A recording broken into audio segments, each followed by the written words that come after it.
How to install RAM. Number 1, push down these. Alright. Number 2, make sure you unbox your RAM.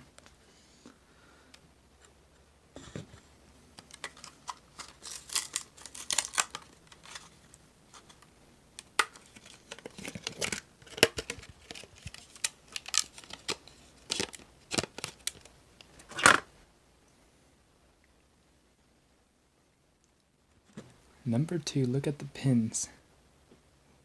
If they line up with the gap in the middle, and that's perfect. If not, then you put it in the wrong way. Okay?